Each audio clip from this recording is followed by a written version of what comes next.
नमस्कार, स्वागत है आप सभी का न्यूज़ 18 के डिजिटल प्लेटफॉर्म पर। मैं हूं आपके साथ आपकी होस्ट चित्रा शर्मा। देखिए, 22 सितंबर से जीएसटी की नई दरें लागू हो रही हैं, लेकिन यदि किसी व्यापारी ने किसी ग्राहक को फायदा नहीं दिया तो फिर ग्राहक इसकी शिकायत कहीं नहीं कर पाएगा। दरअसल जीएसटी ने शिकायत करने वाला सिस्टम बंद कर दिया है।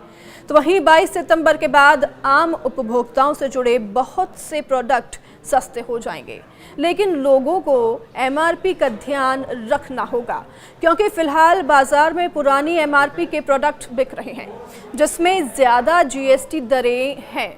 तो बीते दिनों भारत सरकार की जीएसटी काउंसिल ने जीएसटी की दरों में भारी कटौती की है और यह परिवर्तन 22 सितंबर से लागू हो जाएगा और लोगों को बाजार में बिकने वाला सामान 5 से 10% तक सस्ता मिलेगा।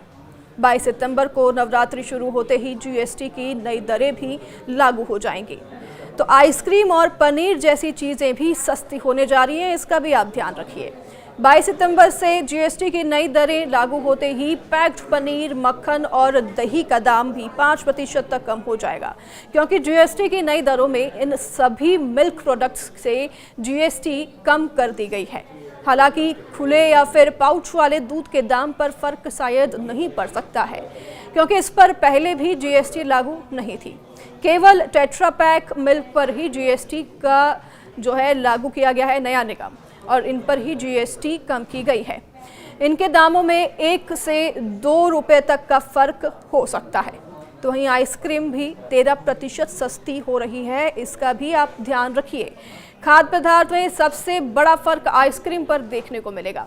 आइसक्रीम पर अभी तक 18% टैक्स था, जिसे घटाकर 5% कर दिया गया है, इसलिए अब आइसक्रीम 13% कम दाम पर मिलेगी। वहीं एमआरपी पर भी टकराव चल रहा है। कैसे? देखिए, अभी बाजार में काफ़ी माल मौजूद हैं जिसमें एमआरपी बढ़ी हुई दरों पर हैं, और ऐसी स्थिति में ग्राहक को जीएसटी की नई दरों का फ़ायदा लेने के लिए खुद सतर्क होना होगा और व्यापारियों से मोल भाव करना होगा। किसानों को जीएसटी से बम्पर फायदा हालांकि हुआ है। कैसे? देखिए, जबलपुर के व्यापारी रजत भार्गव ने ये बताया है, जो भी उनका एक्सपीरियंस है उसके हिसाब से, कि ट्रैक्टर के टायर पर पहले 18% जीएसटी था और यह घटाकर 5% हो गया है। 1 जनवरी से किसान हमसे टायर खरीदने के लिए आते हैं, लेकिन उन्हें अब 22 सितंबर के बाद से टायर खरीदने का निर्णय लिया है, क्योंकि अभी जो टायर उन्हें 42,000 में मिल रहा था वह 22 सितंबर से लगभग 37,000 में मिलेगा, यानी कि पैसे कम हुए हैं। इसी तरह से खेती के कई दूसरे सामानों से भी जीएसटी 18 से घटकर 5% कर दी गई है। तो मुनाफाखोरों की शिकायत वाला पोर्टल भी बंद कर दिया गया है। ये बेहद ही चौंकाने वाली बात है। जबलपुर के नागरिक उपभोक्ता मार्गदर्शक मंच ने पोर्टल बंद होने पर चिंता जाहिर की है। मंच के सदस्य डॉक्टर पीजी नाज पांडे ने कहा कि भले ही 22 सितंबर से जीएसटी की नई दरें लागू हो रही हैं, लेकिन यदि कोई विक्रेता किसी ग्राहक को घटी हुई जीएसटी पर सामान देने को तैयार नहीं होता है तो उपभोक्ता आखिरकार क्या करेगा? ये सवाल वाजिब है। ऐसी स्थिति में जीएसटी काउंसिल ने एंटी प्रॉफिटियरिंग जांच सिस्टम चालू किया था। इस सिस्टम पर जाकर कोई भी अपनी शिकायत दर्ज करवा सकता था, लेकिन यह सिस्टम अब 31 मार्च से ही बंद पड़ा हुआ है।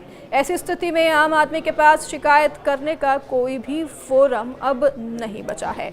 मोबाइल फ़ोन महंगा हो गया है। हालांकि भले ही जीएसटी के नए बदलावों के बाद बहुत सी चीज़ें सस्ती हो रही हैं, लेकिन मोबाइल फ़ोन पर जीएसटी बढ़ा दी गई है और 22 तारीख के बाद मोबाइल फ़ोन 12% की बजाय 18% तक जीएसटी के दायरे में आ जाएगा।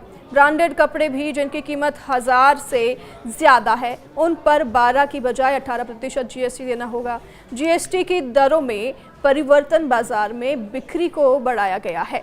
एक और जीएसटी की दरें कम करने से सरकार को टैक्स कम मिलेगा, तो वहीं दूसरी ओर यदि बिक्री बढ़ भी गई तो भी सरकार का खजाना भर जाएगा।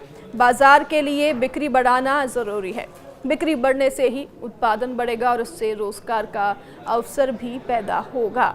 लेकिन सबसे बड़ी चिंता का बात अब यही बना हुआ है कि ये जीएसटी तो लागू हो गए हैं, लेकिन अगर इसके जो मायने हैं, इसके जो नियम हैं वो फॉलो नहीं किए जाते हैं तो ग्राहक जाए तो जाए किसके पास, शिकायत करे तो करे किसके पास जाके।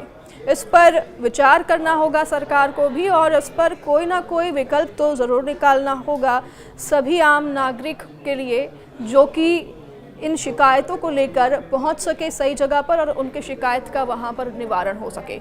आपकी क्या राय है हमारे साथ कमेंट में ज़रूर शेयर कीजिएगा।